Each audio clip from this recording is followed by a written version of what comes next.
So yeah, 10 exact moments. We all know Fights for Doom. On point.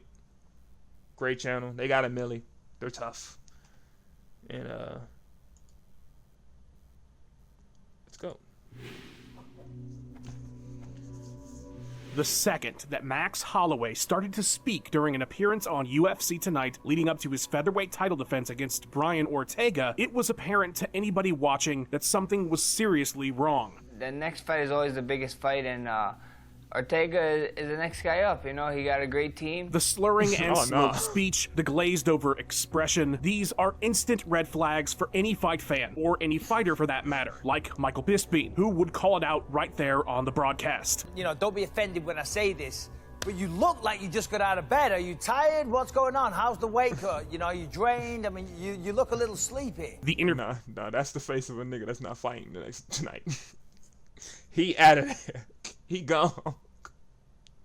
He went out live on the Tuesday night of Fight Week, and by the time it hit social media, it was already apparent that this fight wasn't in jeopardy, it was over. The concern, of course, was for Max's safety, but you'd have been hard-pressed to find anybody who thought that fight was going ahead after seeing the interview. The next day, Holloway would be hospitalized and forced to withdraw from the bout. Max would make a full recovery from what exactly it's never been said, and he'd go on to beat Brian Ortega later that year. That interview, though, was a pinpoint that spelled the end for that title fight well before it was announced, which makes it the perfect jumping off point for our list and gets us rolling on the 10 exact moments we knew huge fights were doomed. Number 9, Diaz DOA. This has got to hold the record for the fastest conclusion a fight wasn't happening. The day that Nate Diaz versus Dustin Poirier was announced, the fight already felt like it probably wasn't going down. Now, it's not unusual for a Diaz to be late to a press conference or to just skip it altogether, but Nate seemed noticeably not at all interested in the bout with Poirier when he did finally show up. It's time to go, so. Oh, bro, Nate, if people don't know Nate Diaz, man, he's, you know, if you ever hear him talking, he talks like he slurs, because that's just what he just slurs his speech. Like, he got it. He's the embodiment of CTE, but not CTE at the same time. It's so weird. It's time to go. But okay, again, the Diaz brothers aren't exactly company men at press conferences. Not at at all. the end of the presser, though, Dana had a little surprise for everybody. Conor versus Khabib. Oh my god. Yeah, Nate bounced during the video package and then posted the following tweet. Well, all right then. Outside the venue, Nate trashed the UFC and was talking about a Tyron Woodley fight. Dana White, they called me and offered me. Did you want Woodley? I don't want nobody, but they offered me Woodley. I was like, well, shit, a title fight. The whole thing was a clusterfuck, and fans immediately knew the fight happening was a miracle. Nate and Dustin would randomly say 2 months later that the fight was for the new 165-pound title, something Dana immediately shut down, and about a month before the fight, Dustin said Nate was being too difficult, and so he was just gonna take care of a hip injury, fight canceled, as if anybody had any doubt, minutes after its announcement. Number 8. Man, a Diaz Poirier fight, that would have been a crazy brawl. That would have been a crazy brawl for real, though. Want to fuck Chuck? There was really only. You want to do what? Hold on. What did he say? I think you just say what I think you just said. I want to fuck Chuck. There was really only one thing standing in the way of You a wanna legendary smash crossover Chuck. champion versus champion fight between Pride's Vanderlei Silva and the UFC's Chuck Liddell. Babalu. At least that's what everybody thought, which is to say, the mega fight seemed like a full-on lock. At UFC 61, Dana infamously brought Silva to the cage to announce the big-time bout. If Chuck gets past Babalu Sobral, Vanderlei Silva versus Chuck Liddell. That next That pay-per-view would've been a after crazy the fight. announcement, the only thing that needed to happen was Chuck defend the light heavyweight title against Renato Sobral. Ballsy move to announce the fight a month before Liddell was scheduled for a defense, but that wouldn't turn out to be the problem. You want to know the literal exact moment that fans knew this fight was a no-go? 5 minutes and 25 seconds into Vanderlei Silva's heavyweight GP bout with Mirko Krokop just 2 weeks after Liddell defended his gold. Yeah, that'll do it. Oh no! Knockout. That'll The do. knockout loss immediately killed the fight for 2 reasons. 1, Silva just got knocked out by somebody for the first time since 1998, and 2, because the fight was scheduled to be so soon, Nevada wasn't going to let the recently concussed Vandy compete, and so the dream died, at least until over a year later, when both men had lost their subsequent championships and were no longer on the top of the sport. Thanks a lot, Mirko Cro Cop. Actually, thanks a lot, Pride FC, you lunatics. Number 7. Yeah, why would you schedule a fight like that close after fight? So you thought Chuck Liddell was gonna fight somebody, right? And then, all right, I got another fight in a month. And you thought Wanderlei Silva was gonna fight somebody 2 weeks after the Chuck Liddell fight, and then be like, okay, in 2 weeks now I'm gonna fight Chuck Liddell. What? Did they not have brains? Like, why would you think that would work out? Like, do you not think there was any chance? Like, somebody kind of got injured, hurt, beat up, whooped. Like, did you not even have a conscience for that? They was tweaking with that, bro. That's such a stupid thing to even make. Cain talks too much. You could have just read the headline of the ESPN interview with Cain Velasquez to guess that his rematch with Fabricio Verdum, a massively anticipated heavyweight fight, probably wasn't going to go well. But shit, 2 sentences in, you discovered that Cain can't even stand for more than 10 minutes at a time. That's Last crazy. time I What? checked, MMA fights were longer than 10 minutes. I guess you stand? do get to sit between rounds, and you could pull guard or something. Let Cain fight, you cowards. Not only was Velasquez more or less crippled 9 days before the fight, but he was scheduled for back surgery less than a week after, something he also disclosed. Now, it was a That's crazy. minor back surgery, but that is an oxymoron. No back surgery is minor. The Not at article all. immediately raised red flags with fans and with Nevada, who were like, oh shit, maybe we need to go back and do a better evaluation of this guy. And they did. And they canceled the fight. Shocking. Cain would at least get to have his surgery and heal his back up, but holy hell, if you planned on gutting that fight out, probably don't tell Brett Okamoto your body is broken because he's gonna snitch. You know what happens to snitches? They get immunity. Number 6, Fedor's Like, yeah, why would you tell people, hey, bro, my back hurt, I can't walk? Like, why would you even want your opponent to know, like, your back hurt? Like, why would you? I feel like he just wanted a way to get out that fight without actually getting out that fight. That's crazy, dude. open letter. For a couple years there after Pride fell, the UFC tried to lock down Fedor for a contract, and they never got it to happen. Man, but for as long as Fedor was the UFC, top bro. guy That'd be in the tough. sport, everybody wanted to know what would happen if he fought the UFC's champions. Insert whoever was at that moment. Brock Lesnar, Randy Couture, hell, even Tim Sylvia. We actually got that one, and it went exactly how you'd think. When I punched him, he dropped so quickly I thought he was diving towards the ground. And while Not we a learned scream. Wait, why was he giving him Punched him, he back dropped so shots right quickly there? I thought he was diving Dale towards on the the ground. And while we'd learn years later that an ill-fated island meeting would spell the end of a potential $30 million Brock Lesnar fight, when it was Randy's turn prior to that, we got a rare shot across the bow from Fedor himself. It was February of 2008. Couture was right in the middle of having walked out of the UFC, literally citing the inability to sign Fedor. They'd just made an interim title holder out of Big Nog when Fedor released an open letter to Dana White over the situation. The gist of it was, hey Dana, stop being a dumb fuck and let me fight Randy, or let me fight Big Nog. But the reason this real. letter perfectly encapsulates doom for all Fedor UFC fights is the final line. I'm signed with M1 Global, and this promotion is ready to organize such fights under our banner or in co-promoted events. he wouldn't Oh wanna do that. dear God, Fedor. Everybody and their mom knew the UFC was co-promoting with exactly dick all other promotions ever. And that one sentence is the central conflict in the entire Fedor UFC saga. Number 5. You know, the thing is about Fedor. You would always hear that the Fedor aura. I really wish Fedor would have like actually went over to like UFC and did the fights. It's kind of like the example I can give for Fedor is kind of like how like Sting wouldn't go to WWE until like way later, like way past his prime, or like Goldberg. But Goldberg also like waited years later to even go back. He didn't go directly after. So that would have been cool though, if Fedor was in there. DJ's open letter. Jesus more Christ, letters. there are 2 open letters in this video. Scratch that. There are 2 open letters that have ever happened in MMA, period. Somehow, the answer is yes. And Funny both letters. very fittingly represent moments of doom for huge fights. This time around, we're talking the biggest little fight ever, Demetrius Johnson versus TJ Dillashaw. Everybody's favorite crazy. snake in the grass was supposed to settle that beef with TAM, but word was that Cody Garbrandt's back was injured, and so Dillashaw told ESPN that Dana White I'm sorry, but look at them in the background. Look, was supposed to settle that Look at beef them with training in the TAM, but background. word Sorry, was look that at Cody them. Garbrandt's back was injured, and so Dillashaw told ESPN that don't Dana know why White that was was all funny, for bro. him heading down to 125 to take on Demetrius Johnson gorilla instead. cosplay. There was big buzz for this one, and after a month of pressure to take the fight, Johnson penned a lengthy letter that really just put every single issue he had with the UFC over his career out there, Show me the money. Yeah.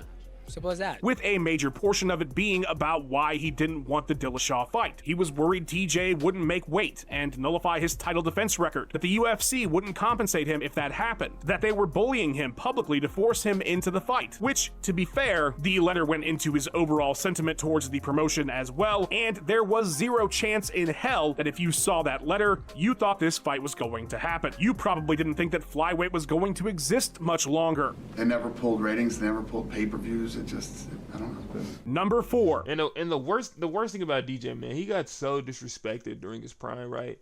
And also the thing is, he also would have been justified in the end if he never lost to Henry Cejudo. Henry Cejudo beating him really, like, because I feel like in the eyes of Dana, I feel like he thinks he won because, like, he ended up losing. But if DJ would have just kept winning over and over and over again, he, like, at some point, it's kind of like an Ngannou situation where, like, either you give me this money or I'll just get to go, but I'm the one that was right, you know?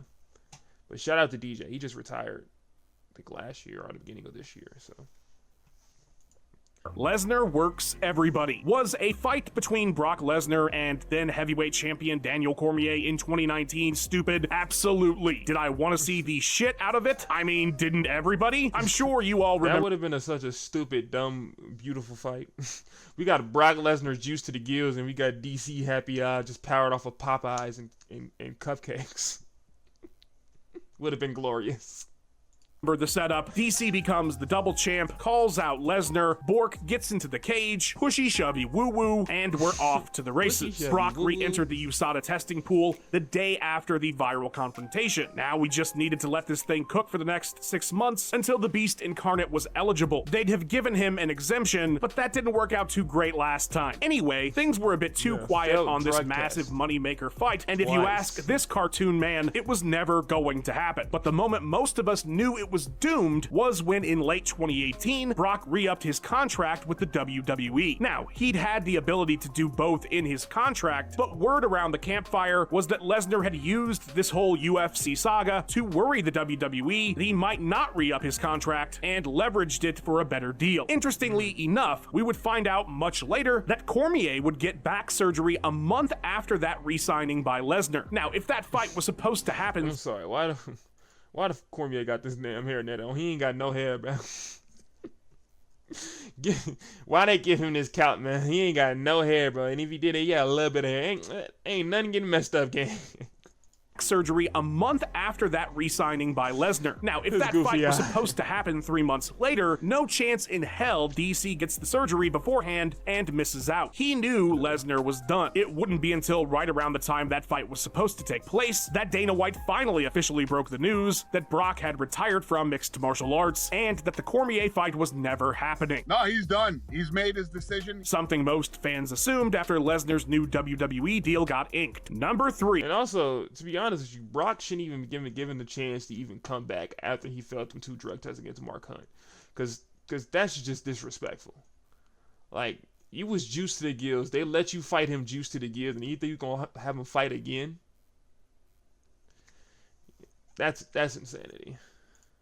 Party Time Conor. I think when you realized the fight between Conor McGregor and Michael Chandler wasn't going to happen, says something about who you are as a person. There's layers to this fight's doom. If you're a bit more cynical, you thought it wasn't going to happen from the moment it was made official for UFC 303. And honestly, who the hell could blame you? Normally, after two fighters coach tough against each other, they have a fight within some small window of the show. That's kind of one of the whole points of having them as coaches, to build up a fight. We didn't get an official date on Conor Chandler until nearly a year after their season of Tough started airing. But if you were one of the hopeful ones that wasn't deterred by that, you probably lost hope 6 weeks after the fight was made official, and just a month from the bout, when Conor appeared to be doing anything but focusing on getting ready for a fight. But even if you were somehow like, you know what, Conor's got this under control, he's just letting a little steam off before he gets back.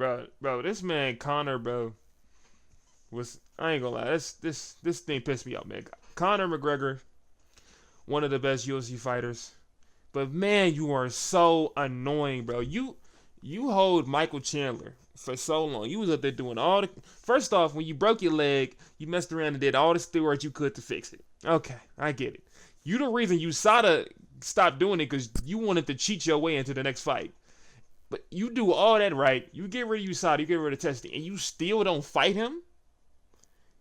I feel bad. In the end, Michael Chandler just loses because you just on your own, just doing all the drugs and all the alcohol you want to do. But if you think it's right, if you don't want to fight, gang, just don't tell people you want to fight, bro. Just retire. Just say you done so people can leave you alone when it come to that fighting stuff. Because we know you rich, gang. So just stop. Just stop. Just be upfront with people, bro.